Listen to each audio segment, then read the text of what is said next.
Welcome back, gamers. My name is Keith Hershey, and in this series I'm going to go over the DM client options. So we're going to go ahead and open up our options. I've already gone through the client ones for the PC side, so for those ones go ahead and see that video tutorial. And I am going to resume with the combat for this one. Alright, so NPC Auto Initiative. Currently I have that selected to on. So we're going to open up the combat tracker. I'm going to open up an encounter here.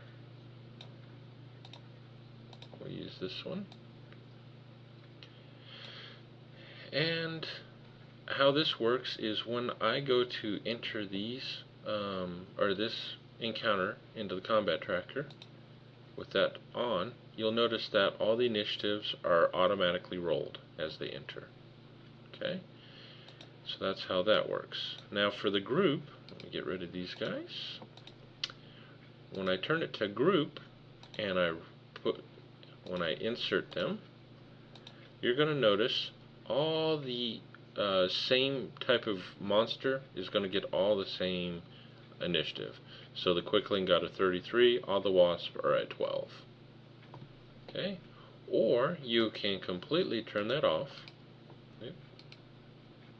Go ahead and delete these out of here again. And when I go to edit, you'll notice that the initiative box for all the monsters is blank. So you can manually go into the character and then go up to the initiative and roll for each one if you so desire. Okay, the next thing I'm going to go over is NPC auto numbering. And move this over. Bring up the combat tracker again. On the auto numbering, right now I currently have it selected to random. So I'm going to go ahead and add these in there. So you will notice that, okay, there's only one vertigo of the Quickling, so there's no number at the end. But on the Wasps, I entered 8 of them in there, but you'll notice the numbers behind them are completely random. It kind of helps while in combat to help differentiate which wasp is being attacked and so forth when you're trying to put effects on there, or players are all, I want to attack number 9. You can go to the combat tracker to exactly giant wasp number 9 and you can kind of keep an eye on it. Alright, so let's get rid of these again. So if we choose that, instead we go to append, what you're going to notice when we add these in there is it's going to put a number at the end, just like the random, but it's going to keep it in sequence with how many there are. So you'll notice that there are 8 giant wasps. The numbers show up randomly, but it's only going to be 1 through 8 corresponding with however many monsters are there. So if you got 5 kobolds, it's going to be kobold 1, 2, 3, 4, 5, and so forth. Okay, so we'll get rid of that. Now if I completely turn that off and I add them in there, you'll see that there is no number behind them if you so desire to go that route. I recommend either append or random myself. Alright, go ahead and clear these out. Okay, the next thing we're going to go over is the enable PC actions and how this works. So with it currently on, that means players can actively place effects and attack directly through the combat tracker, or associate tokens on the map. If we turn that off, then their actions will be put in the chat and you have to directly link it to the mob. Okay, auto roll savings throws. Let me get one of these wasps to do their sting. Let's see here. Let me go ahead and get them to target. Alright, so we're going to, place the target on Dork here. And we'll go ahead and put our sting on there. We'll put his damage. And we'll also put the ongoing poison damage, ongoing 5 poison damage. Alright, so we put that on him. So now, when it comes up to Dork's turn, okay, he takes his damage, and he goes through his steps, and it's the end of his turn. He clicks next, and it's going to make his savings throw automatically for him. That's how that works. If you turn it to NPC, it's only going to work on the NPCs, or you can turn it completely off if you want to do the manual savings throw for effects. Okay, ring bell and PC turn. Alright, let's go ahead and go all the way down, and I will stay quiet as we get to Dork, so you can hear the sound that it makes when it prompts Dork that it is his turn. There you go. That's what it does when it is his turn. If that still doesn't get his attention and he needs another ring, you can also right click on his portrait and ring. Okay, the next thing is show effects. So you can turn that on, so when an effect is targeted on a PC or an NPC, you'll notice in the chat it shows up there. So if we turn that off, and let me go over to, well, I'll go over here to the GM side, and we'll go ahead and put that back on Mr. Dork here. Let's see.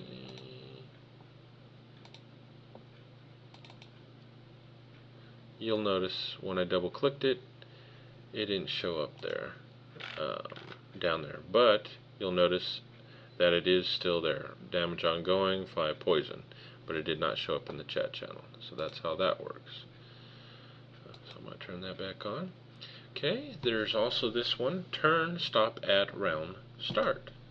So if I click that on, you'll notice the flag appears next to the NPCs.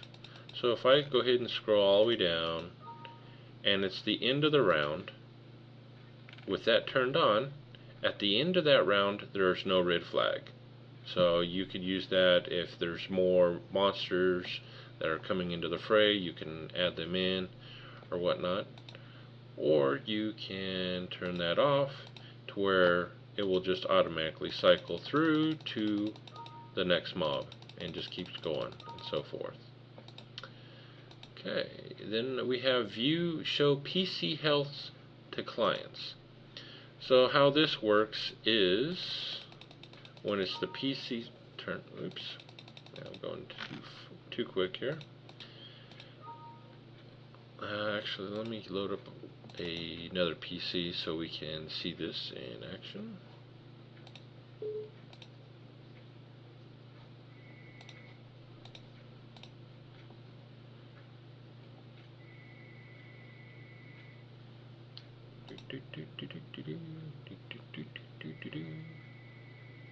Come on, come on, load up.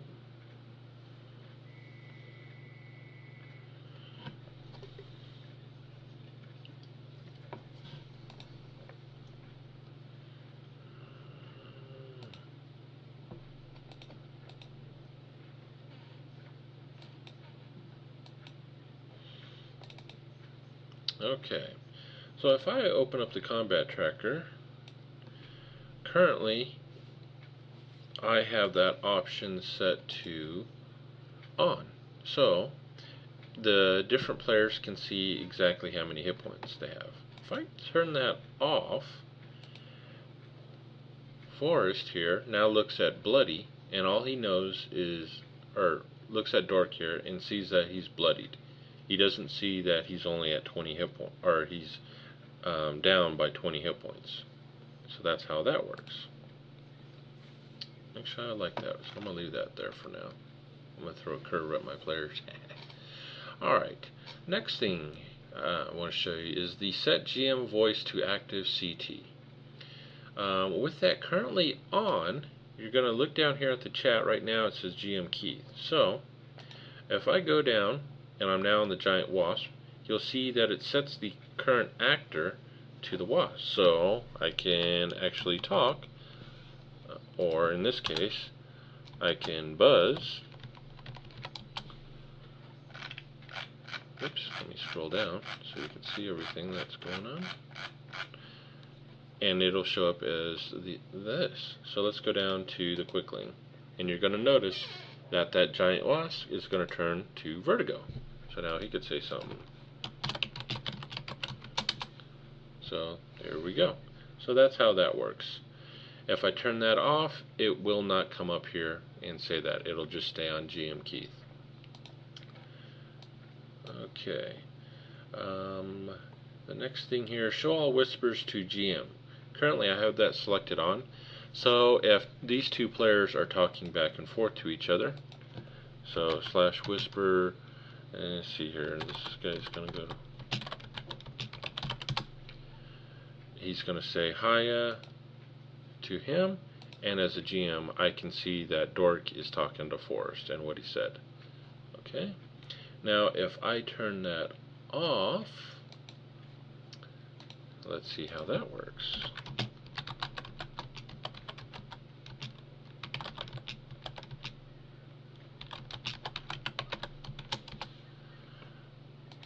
So you'll see you got the message, and on the GM side you don't see that message.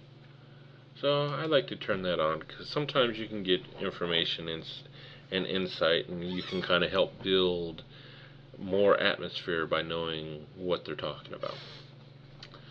Okay, show GM roles. That's currently on. So if I go to make my attack with vertigo here, or let's say, let me back up here. Let's have him do a perception check here. So we're going to make him do his perception check, and if I look over on the player side, they're going to see that. So if I don't want the players to see that, we're going to go back over, and we're going to turn that off. So now, when I go to roll my perception check, the players don't see it. It can be useful, but it can also be a hindrance too, because I believe when you make your attacks, it will not show up to the players. There you go. So I personally just go ahead and leave that on. And any secret rolls, if I need to make a perception roll, what I will do instead of dropping it in the chat window is, let's bring up his perception here, is I will drag that dice. Well, there we go. And I will actually roll off to the side here. So, and I'll do that manually. So 16 plus 7, 23. Yeah. So I just do that manually on the side. I don't have to worry about the players seeing what the roll is. Okay. The next thing, show name on rolls. That links each roll to who it was that rolled it. You can turn that on for everyone or just the PCs, or you can turn that off. On chat you can do the show portrait, so when Forrest or Dork was talking to Forrest, his portrait came up. Without that on, it'll just come across like so. It just says the name of the player and hiya instead. Okay, so I'm going to turn that back on. Chat show roll totals. You'll see here it automatically adds and puts the total in gray for you. That's how that works. Dice tower, I find this very handy in certain circumstances. Let's say I want the members of the party to make a perception check, but I don't want them to know if they had a success or a failure. We'll go to skills here. We'll make him do his perception check. So we'll just drag from there, and they just drop it on the dice tower, and they roll. And you'll see that it says he rolled a d20, but he can't see what he rolled. And over here, I see that he rolled a 6, and I can then give him feedback if I have a voice program or through chat how he did without letting him know he rolled a 6. or he could have rolled a 1 and he's like, oh wow. You can make it seem as if, oh yeah, there's a bridge across that lava flow or whatnot. I mean, you don't have to be that extreme, but that's an extreme example, even though there's no bridge across. Okay, so house rolls. You can, on the fly, you can adjust hit point totals. So let's say I don't want all the monsters to have their full hit points. I can change it to where they only have half their normal hit points. It will automatically, when they're entered into the combat tracker, they will come in with only half the hit points. So let's see how this works in action. So Vertigo, he's got that and some wasps there. Alright, so let's go ahead and get rid of those. And let's put them back in. And you'll notice that the hit points have been halved. So that's how that works. Alright, better put that back on. Increase minion hit points. Most GMs are aware, minions only have 1 hit point. So you can change that. You can make it to where they have 1 hit point plus, or you can make it to where they have 5 hit points plus their level. So if they're like a level 8 minion, they'd have 13 hit points, and so forth. Increased damage standard, you can make it to where they are only hitting for half the normal damage. And reduced defenses, you can reduce their AC, fortitude, will, and reflexes by a -2. Anyhow, that is the DM client side options. I hope you liked this. If you did, please like and subscribe. Leave any comments or suggestions down below. And as always, if you see an area of Fantasy Grounds you want to know more about, please let me know, and I will be more than happy to make a video or tutorial for it. Happy gaming, and I'll see you around next time.